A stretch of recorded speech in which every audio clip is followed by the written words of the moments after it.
성부와 성자와 성령의 이름으로 말씀드립니다. 한 주간 동안 안녕하셨는지요? 지난 월요일 오후 12시쯤이었습니다. 그때 제 귀에 들렸던 빗소리는 지금까지 들었던 빗소리와는 차원이 다른 소리였습니다. 사람을 두려움에 떨게 만드는 소리라고나 할까요? 그 무시무시한 소리로 인해 상상치 못할 양의 비가 올 것이란 예감이 들었고, 그 예감대로 서울은 물바다가 되고 말았습니다. 특히 서울의 강남역 일대는 입이 다물어지지 않는 광경이 펼쳐졌습니다. 오늘 복음은 불로 인한 심판을 이야기하고 있지만, 요즘 우리는 물이 주는 두려움에 대해 절실히 체감하고 있습니다. 아무쪼록 갑작스러운 폭우로 인해 피해를 당하신 모든 분들께 주님의 위로와 평화가 함께 하시기를 기도합니다. 저는 지방 모 국립대학교의 영문과 교수로 재직하고 있는 친구에게 제가 최근에 쓴 소논문을 파일로 보낸 적이 있습니다. 논문의 제목은 미래 불안에 대한 예측학으로서의 명리학이에 키에르케고르의 불안 개념을 중심으로 였습니다. 논문의 내용은 동양에서 유일하게 개인의 미래에 대한 불안을 다룬 학문이 명리학이고, 이것을 불안 개념의 대가인 키에르케고르의 논리를 근거로 이해해보자는 것이었습니다. 그런데 제 논문을 읽은 친구는 농담처럼 명리학에서 말하는 우주운동의 주체와 기독교 인격신의 양립이 가능한가를 물었습니다. 덧붙여서 혹시 너는 동서양을 옮겨 다닌 탓에 정체성의 혼란을 겪고 있는 것은 아닌가? 라는 농담 섞인 질문을 던지기도 하였습니다. 항상 느끼는 바이지만 신앙을 갖지 않는 사람에게 신앙에 관해 설명하는 것이 결코 쉽지 않습니다. 신앙이란 무엇보다도 하나님과의 인격적인 관계로부터 시작되기 때문입니다. 그렇지 않다면 신앙인이 온몸을 다해, 온 마음을 다해 하나님께 예배나 기도를 드리기가 쉽지 않기 때문입니다. 이처럼 하나님과의 만남은 주관적이고 인격적인 관계로부터 비롯되나 거기에 만족하지 않고 인간과 하나님의 관계를 객관화하기 위해 신학을 공부하고 나아가 동양학까지 공부하게 된 것입니다. 신앙이란 하느님이라는 불확실한 대상과 관계를 맺고자 하는 내면의 열정이며, 이러한 열정에도 불구하고 집요하게 흐르는 객관적 불확실성이야말로 개인이 체득할 수 있는 최고의 진리라고 키에르케고르는 말했습니다. 즉 우리는 하나님께서 보여주신 만큼만 알 뿐입니다. 최초의 신앙은 하나님과의 인격적인 만남에서 비롯되나, 저는 여기서 멈추지 않고 하나님께 끊임없이 질문을 던지는 과정을 통해 나름의 방법으로 신의 섭리가 한 개인에 대해 어떻게 구현되는지를 설명하고 싶었던 것입니다.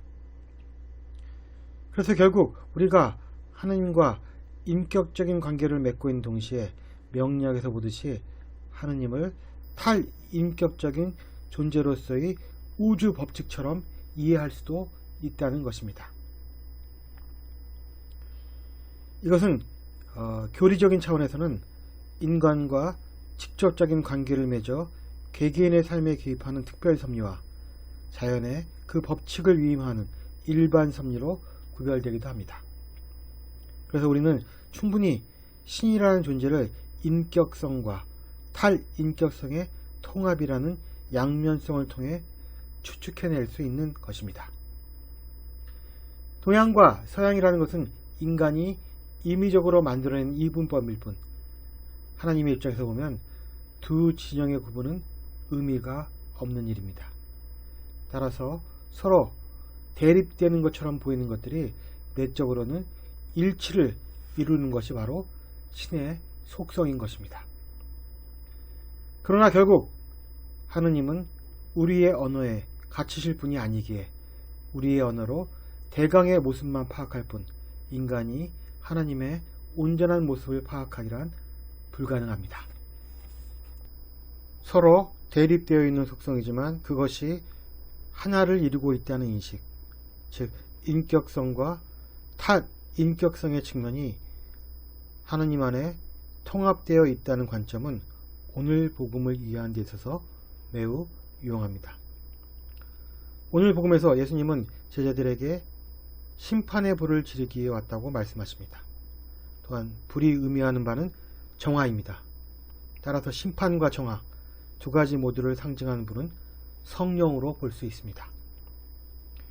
그러나 예수님은 이 일이 일어나기 전에 당신이 겪으실 고난과 죽음의 세례가 따라야 함을 말씀하십니다. 이어서 당신은 평화를 주려고 온 것이 아니라 분열을 주려고 오셨으며 아버지와 어머니, 시어머니, 그리고 아들, 딸, 며느리 등 이 세대 사이에 분열을 일으키게 오셨다고 선포하십니다. 어쩌면 구세대로 대표되는 유대교와 새로운 믿음의 체계를 상징하는 예수님 자신과의 대립을 은유적으로 표현한 것인지도 모릅니다. 한편 하나님께서 인격성과 탈인격성의 통합이라는 점과 예수님이 평화의 사도로 오셨다는 것과 동시에 분열을 일으키게 오셨다는 말은 일맥상통합니다. 예수님 역시 평화와 분열의 통합이시기 때문입니다. 저는 예수님을 생각하면 일단 평화라는 단어가 가장 먼저 떠오릅니다.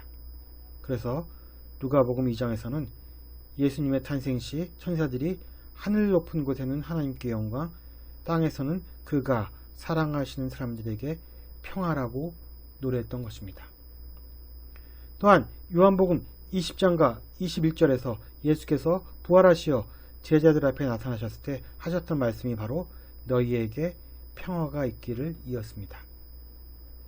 평화를 의미하는 히브리어 살롬은 전쟁이 없는 상태를 넘어서서 인간 사이에 모든 갈등과 대립이 없는 평안과 기쁨을 의미합니다. 그리고 이 평화는 우주적이고 총체적인 범위에서 일어나는 일입니다. 또한 예수님의 평화는 군사력과 힘의 우위에 의해 이루어지는 세속의 평화인 팍스 로마나와는 그 기반이 다릅니다. 예수께서 주시려는 평화는 힘이 아니라 사랑과 자비의 기반을 둔 세상이 주지 못할 평화였습니다. 그렇다면 평화의 왕이신 예수님이 평화가 아니라 분열을 일으키시러 왔다고 선언하신 이유는 무엇일까요? 그 해답은 예수께서 군중들에게 행한 말씀에 있습니다. 예수님은 사람들이 자연을 의미하는 하늘과 땅의 징조는 잘 알아차리지만 이 시대의 징조와 때는 알아차리지 못한다고 탓하십니다. 즉 물리적 시간을 뜻하는 크로노스에 대해서는 잘 알고 있지만 하나님께서 인간의 역사에 개입하여 급격한 변화를 가져오는 카이로스적인 시간에 대해서는 무지하다고 책망하시는 것입니다.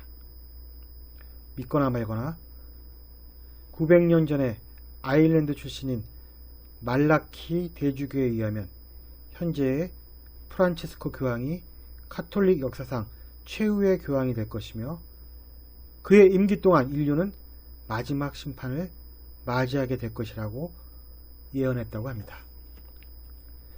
노스트라다무스도 이와 비슷한 예언을 했습니다. 이 두 예언가에 따르면 지금이야말로 인류에게 심판이라는 카이로스적인 시간이 이른 것입니다. 그러나 아시다시피 대부분 사람은 그렇게 생각하고 있지 않습니다. 2022년이 지나면 2023년이 올 것이고 그 다음에도 올 것이라고 믿습니다. 그저 크로노스적인 시간에 따라 살아갈 뿐입니다. 과연 역사는 누구의 손을 들어줄까요? 예수께서 사람들에게 이 시대의 뜻을 알아차리지 못했다고 책망하신 이유는 사람들이 당신이 누구신지를 알아보지 못한 것에 있었습니다. 당신께서 이 땅에 오셔서 인간의 구원을 위해 활동하시는 것이 시대의 특징을 분별하는 하나의 큰 징표가 되지만 사람들이 이 점을 전혀 간파하고 있지 못한다는 것입니다. 따라서 이때야말로 예수께서 평화의 왕이 아니라 사람들 사이에 분열을 가져오시는 존재로 활동하시는 시기라는 것입니다. 왜냐하면 예수님을 믿느냐 맞느냐에 따라서 사람들이 갈라서기 때문입니다. 성령을 상징하는 불이 심판과 정화라는 두 얼굴을 지니고 있듯이 하나님도 인격성과 탈인격성이라는 양면성을 지니고 있듯이 예수님 역시 상황에 따라 평화와 분열이라는 대립적인 두 측면을 지니고 계십니다. 이러한 대립적인 두 모습은 우리에게도 해당됩니다. 마테오복음에서는 이렇게 말하고 있습니다. 이제 내가 너희를 보내는 것은 마치 양을 이리떼 가운데 보내는 것 같다. 그러니 너희는 뱀같이 슬기롭고 비둘기처럼 양순해야 한다. 어느 때 어떤 모습으로 이것을 드러낼 것인가? 그 때에 관한 분별이 우리의 신앙적 성숙도를 말해줄 것입니다. 성부와 성자와 성령의 이름으로 말씀드렸습니다. 아멘.